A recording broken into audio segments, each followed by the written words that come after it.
Hi everyone, my name is Jen. I'm an author and a book reviewer, and I'm here today to talk about some of the best books that you can read during the cold months, the winter months.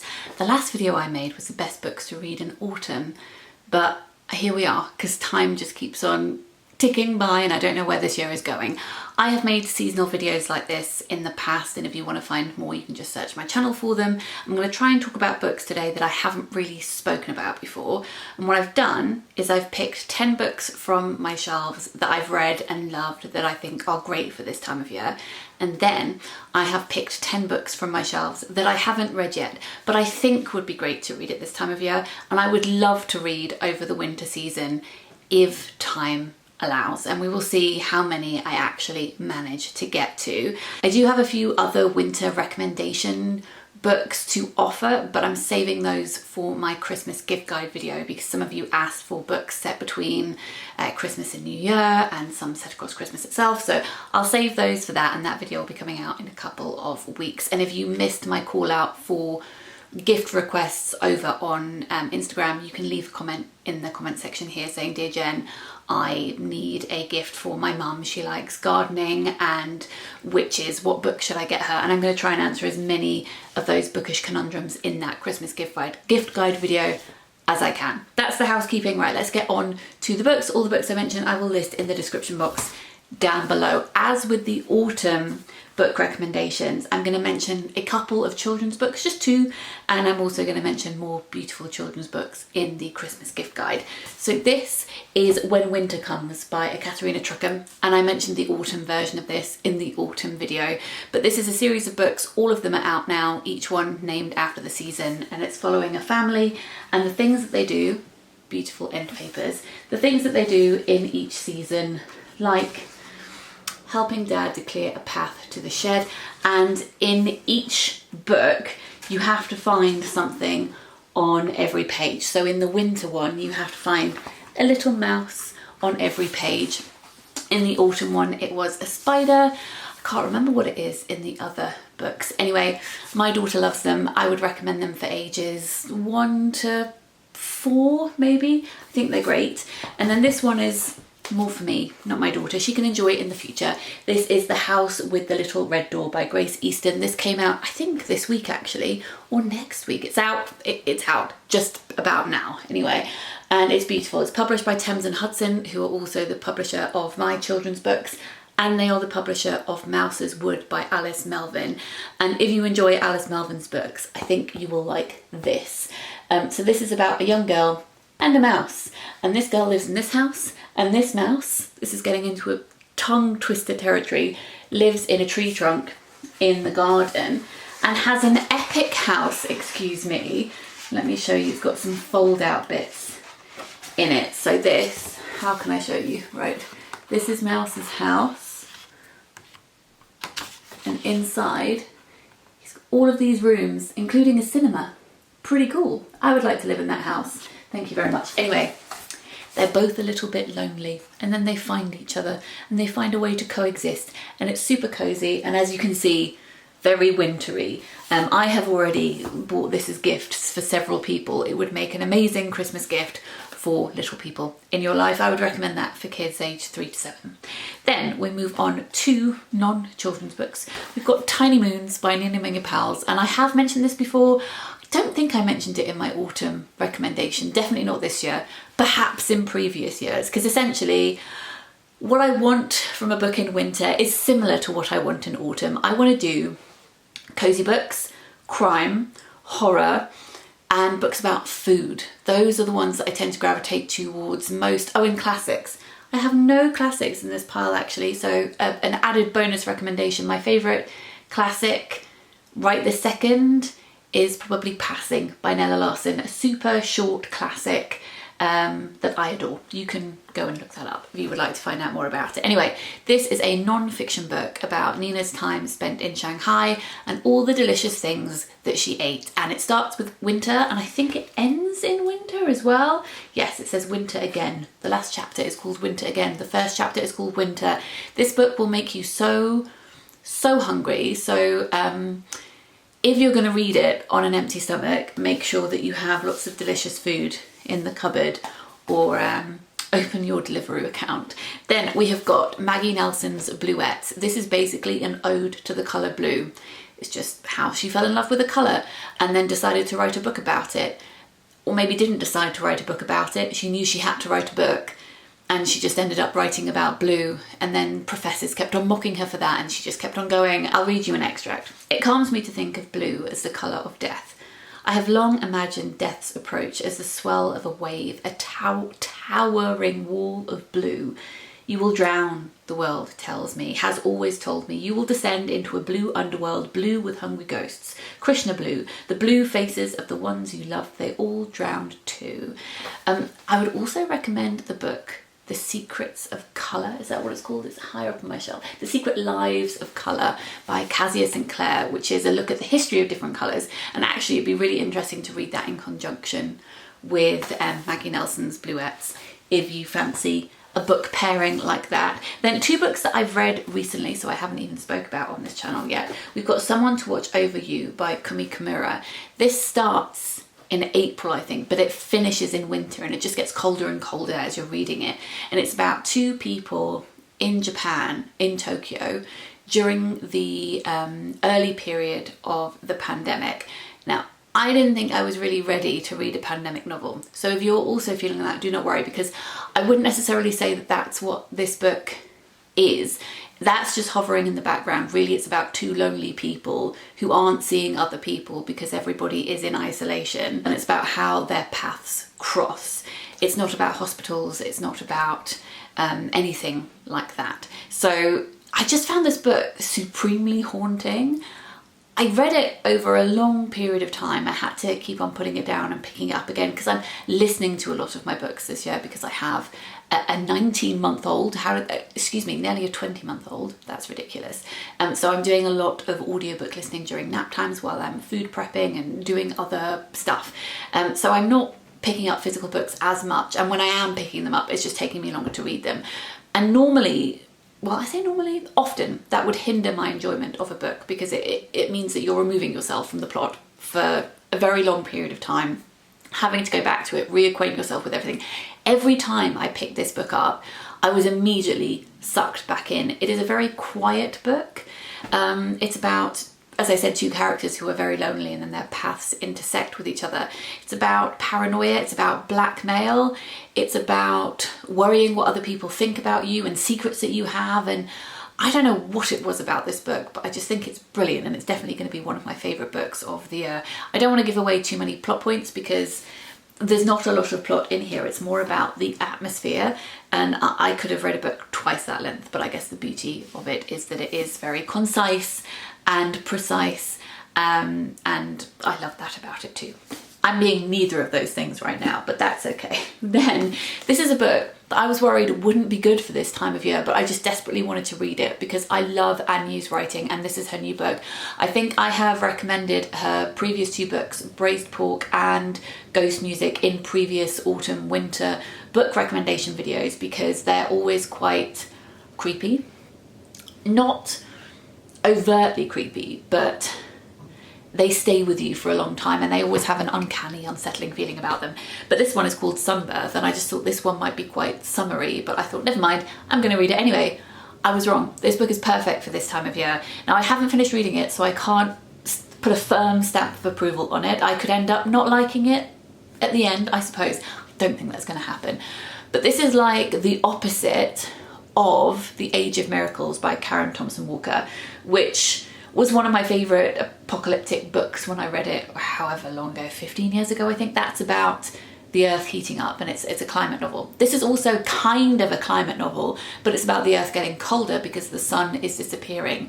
The sun is doing what the moon appears to do, as in fading away, it's becoming a crescent, but it's not coming back again, and it's not to do with shadow, it's just the sun is, well, it's gone, it's going, and no one knows what that means for humanity, but definitely not something good. So yes, this is a very cold book and we're following a woman who works in a pharmacy, and that means that she kind of knows everybody's business, which I enjoy. And I think something supernatural is about to start happening.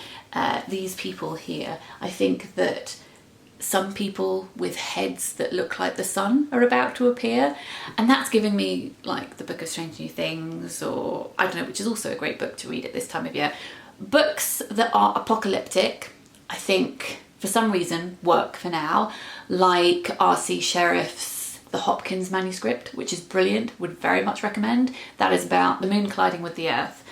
But also books that are set in space and at the bottom of the ocean, I think are also really good for this time of year, I guess because those are both very cold places. Anyway, I'm enjoying Sunbirth by Annie very much, and I will speak about it in a wrap-up. But if you didn't know she had a new book out and you were wondering if it's good for this time of year, it is. Next on my list is this non-fiction book, which I read the year before last. This is A Woman in the Polar Night by Christiane Ritter. She's Austrian. This is translated from the German by Jane de Grasse, and it is set in the 1930s. It's on the run-up to the Second World War, but it's not about the Second World War at all. She goes to stay with her husband, who's doing an Arctic exploration, and she packs all these things to take with her, and then he writes her a letter and says, don't bring anything, there's no room for anything. So she just has to go on her own, and it's bleak. He's built this very rudimentary structure for himself. Their nearest neighbour, I think, is 60 miles away, which he thinks is really close, and she's like, excuse me, that is not close. And she has to try and find the joy in very mundane things. She makes friends with an Arctic fox. That's not mundane, that's very cool. But yeah, it's just very evocative and also slightly creepy, given what was going on in Europe at the time, the years that she was there, and she had no idea what was going on. That just feels slightly claustrophobic.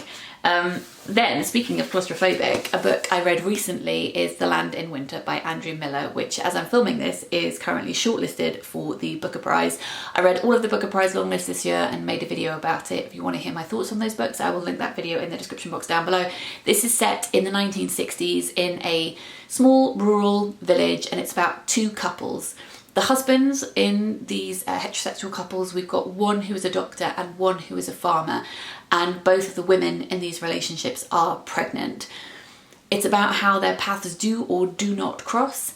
It is about events snowballing, and think literally and figuratively, things being left unsaid, lots of snow imagery, including, you know, the snow static noise that you get on a television, this non-time, this waiting for things to begin, in this case life, but also for some characters that's about getting away with things that they hope are done and buried.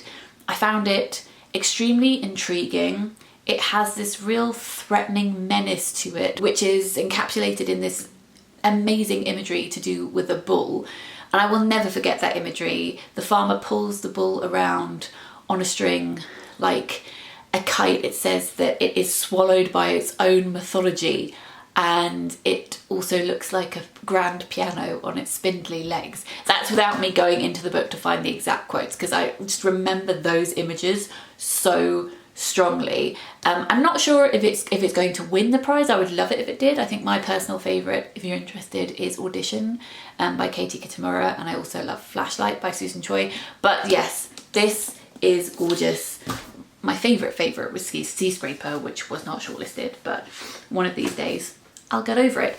I said there were no classics on this list, and there aren't, but this has the feeling of a classic. This is Indelicacy by Amina Cain. This is about a woman who is a cleaner, I think, and she longs to write a book of her own, but she doesn't have the money or the time to be able to do that. So she decides to marry a very rich man and then stay at his house and hopefully have the time and the energy to write something. And she ends up being haunted by herself. She's plagued by this feeling that she really wants to create greatness, and she just doesn't really know how to do that. I remember reading the blurb of this, and it said it described itself as a ghost story without a ghost, which I think is a very apt way of describing it. Each chapter feels like a painting, a portrait, and I think it starts in the winter and Christmas time, so definitely a good one to pick up at this time of year. And my last recommendation of books that I have read before we move on to books that I would love to read if I had all the time in the world, we have Arcadia by Iain Pears.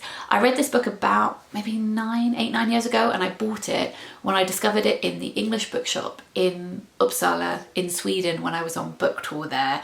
And I just fell in love with this book so much, and I love how books can be tied up with the memories of when you bought it or read it, and for me both of those things were from the same time. I will always associate this with a wonderful time that I had in Sweden, and this is a book that I haven't reread since, and I probably should do at some point, because this is one of those books that kind of has left me with a feeling, a warm fuzzy feeling, but a lot of the plot I couldn't pinpoint for you now. It is about a girl who finds an opening into another world in a professor's basement, I want to say. Yeah, a professor's house in Oxford. 15-year-old Rosie goes in search of a missing cat. So we've got Alice in Wonderland vibes. She ends up in this other world called Anterworld, which ends up being a world that the professor is writing. So he's creating things.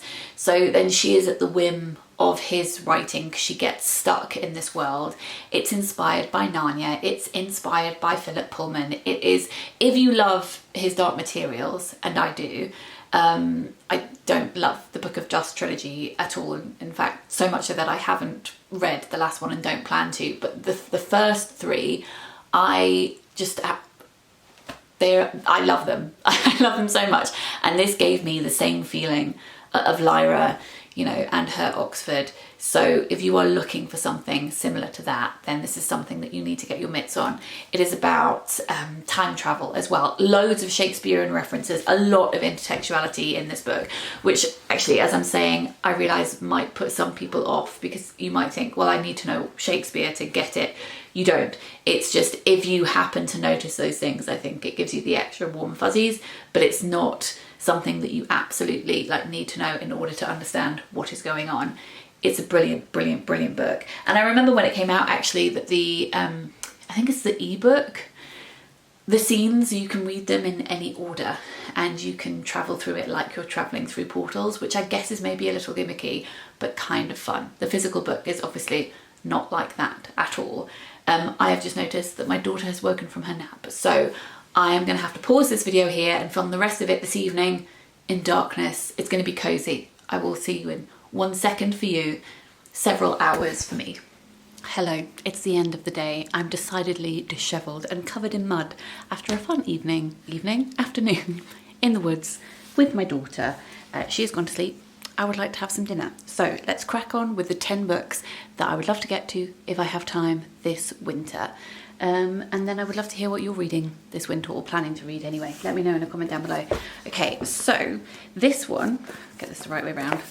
This is a proof, but the final cover will look like this. And it's called Freezing Point by Anders Bodelsen, and this is one of the Faber editions, and I've really enjoyed some of these reissued classics that they've done. My favourite so far has been Mrs. Caliban by Rachel Ingalls, so that's another recommendation for you. But this is a dystopian one. Let me find the blurb. It was first published in 1969. It's about a man called Bruno who's a young magazine editor, and he thinks he's got his whole life ahead of him, but then he finds out that he's dying of cancer. So he opts to be frozen, and then when he wakes up, I don't know how much longer later, it just says decades later, he wakes up to find himself cured, but the world is now a very different place. Freezing technology is now ubiquitous. The pleasures of life have been subtly drained and society has started to fracture. Bruno must decide what he really wants from life and whether it's worth the cost. I wonder if he wakes up in our kind of modern day. That would be quite cool. Then I need your opinion on this one. Is it worth it? I read The Appeal by Janice Hallett whenever it came out several years ago, and I enjoyed it. It's not my favourite book ever, but you know, it was a fun read, and I think I read it around Christmas. And this is a follow-on to it. It's called The Christmas Appeal. The Appeal, if you haven't read it, is a crime murder mystery, but it's told all through letters and emails, and you have to try and solve it yourself. I've also read another of Janice Hallett's books as well. And yeah, is the follow-on as good? Should I not bother with it? Maybe I'll try it around Christmas time, but that one is one that is on my radar potentially. Then we've got some slightly creepy books, or unsettling books. Actually, no, the first one definitely is creepy. This is At the Edge of the Woods by Masatsugu Ono, which is translated from the Japanese by Juliet Winters Carpenter. I read an extract of this novel in one of the Japanese pamphlet series that Strangers Press do. I've spoken about them before. They publish really fantastic pamphlets organised by country. So they've got, I think, 2 sets of Japanese ones, 2 sets of Korean ones, a Dutch one, a Swiss one, I want to say. Yeah, really recommend them for finding new voices you might want to check out. So I read, as I said, an extract of this novel, and I didn't realise it was an extract when I read it. I'm not even sure if it was at the time. Maybe the author then extended it. But it's about a man and his son who are living in the middle of the woods, and his wife has gone off to stay with her parents because she's about to give birth. But for some reason he doesn't go with her and he stays at home with their son, but weird things are happening in the woods. And I was really creeped out by the extract that I read. So I would like to read the whole thing. Then this is The President's Room by Ricardo Romero. This is published by Charco Press. It is translated from the Spanish by Charlotte Coombe. This is an author who's Argentinian, and this is a very fragmented, weird little book about a place where all the houses have a secret room in them, which is reserved for the president, in case the president ever needs to use it. And no one really knows why, especially the narrator, who I think is a young boy. Is that right? Yeah, one young boy. So the room is kept clean and tidy, nobody talks about it, and nobody is allowed to use it. It's for the president and no one else, but what if he doesn't come? And what if he does? I don't know, it just sounds really odd. It's very short as well. And another short one I have is Voting Day by Claire O'Day. And as you can see on the cover, or hopefully you can see, it's quite snowy. It's set in February 1959 when Switzerland held a referendum on women's suffrage and the men voted no. And I think this is about 4 women and what they get up to on that voting day. Oh, I said I was going to talk to you about all the creepy ones. This is also a creepy one. This is The Owl Cries by Hye-young Pyun, which is translated from the Korean by Sora Kim Russell. This is about a park ranger called, what's his name, Insu Park, and someone has disappeared in the woods that he looks after. It's closed for the season, so I assume it's set during autumn winter, because at the beginning he keeps telling people to come back in the spring. And a man has disappeared in the woods. No one seems to really care. But then I think strange messages start to appear. The villagers all say that they have never seen this man. They don't even know why he was there. They have nothing to report. But I think that might be a lie. I wonder if they're all in on it. I'm not sure. But it says it's for fans of David Lynch, Franz Kafka, and also Stephen King. So, I mean, we'll see. It won the Shirley Jackson Award, which is promising, and it calls itself a touch of horror and the uncanny. Now, as I said earlier in the video, I really associate space and also the depths of the ocean with winter times because they're dark, cold places, I suppose. And I have 2 books about the depths of the ocean. We've got Fathoms, The World in the Whale by Rebecca Giggs, which is all about whales and this person's obsession with them. And then we've got Below the Edge of Darkness by Dr. Edith Widder, which is about, I think it's about bioluminescence and also creatures that live at the bottom of the sea, but also talking about the instance of the author losing their sight for a while and linking that in with the darkness of the sea. So that's been on my shelf for a while too, and I'd like to get to it. This one has also been on my shelves for quite a long time. This is published by Tilted Axis Press, and it's Abandoned by Sanjita Bandipadhyay, translated from the Bengali by Arundava Singer. And this is about a woman who has fled her home and left her 5-year-old child behind, but then her child catches up with her and follows her around, and it's quite meta and playful whilst also being quite distressing, I think, because I read the first few pages when I was planning this video and was immediately sucked into it. I don't know if it's set during the winter, but it kept on mentioning the cold, so I mean that's good enough for me. And the reason I say that it's quite meta is that the main character is speaking to us in first person, but is also acknowledging that they're writing a novel at the same time. Sometimes playfulness like that can be really intriguing. Sometimes it can be a bit annoying, so I would like to see how that is handled, how I feel about it. And then, is this the last one? Yeah, finally, this is one that I would love to get to during the winter months, which is a poetry anthology, something cozy about a poetry anthology. This is Verses, published by Blood Axe and edited by Rachel Boast. It's a collection of 100 poems by deaf and disabled poets. I am one of the poets whose work is in here, and I have been meaning to read this whole collection since it came out a couple of months ago, so I would love to sink my teeth into that. Yeah, so those are the books that I would recommend for winter, and I'm looking forward to getting to myself this winter.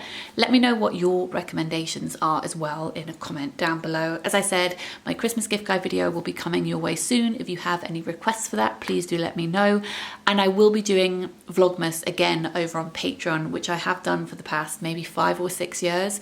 Think of it like an advent calendar. Every day from the 1st to the 24th of December, I'll be uploading a short video where I just chat and answer questions. So that is happening over on Patreon. It's $2 or £2 for the whole month, linked in the description if you happen to want to take a look. If you're new to my channel and you enjoyed this video and you would like to subscribe, that would be lovely. And if you enjoy the work that I put out and you would like to consider supporting me on Patreon, that would be very kind. The support I receive over there allows me to keep creating free content for you all here, and I appreciate it very much. I'm sending lots of love to you all. I'm gonna go get my dinner and relax for the evening. I'm sending lots of love. Bye.